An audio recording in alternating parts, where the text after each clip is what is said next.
রান্না করে উল্টা পাল্টা রান্না করবো খেয়াল করছিলাম, ভাত আর মাছ খেতে যায়। এখন এগুলো করতে বিরিয়ানি এখন বাসার লোক দিও নেই।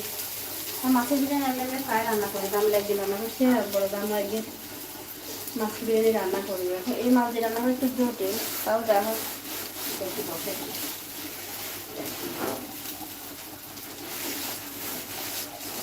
কত রকমের খাওয়া দাওয়া। মাছের ভর্তা বলছিল যে মুরগিটা হাসতে হাসতে শেষ। এখন মাছের বিরিয়ানিতে মানুষের মাছের বিরিয়ানিটা বেশি পছন্দ করে। বিশেষ করে আমার ঘরে এখন মাছের বিরিয়ানিটা সবাই একটু বেশি পছন্দ। যে কোনো মাছ দিয়ে করে, আজকে তো আমার এখানে একটা সামুদ্রিক মাছ ছিল, এমনিতে সেখানে মাছ দিয়ে করা যায়। তোমার মাছের ভাজি দিয়ে তো মাছগুলো না না কাটা কাটা কেমন হলো মাছ তোমার ভাজি করে ফেলে, প্রথম হচ্ছে তেলের ভিতর দিই ডিপ ফ্রাই বা হালকা শ্যালো ফ্রাই করে নেবা।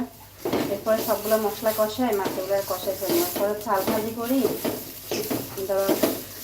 তারপর হচ্ছে পানিটাকে দেওয়ার পরে 80% রান্না হয়ে গেলে তখন মাছগুলো দিয়ে দেবো, উপর দিয়ে বাকিটা দমে রান্না করে ফেলবো।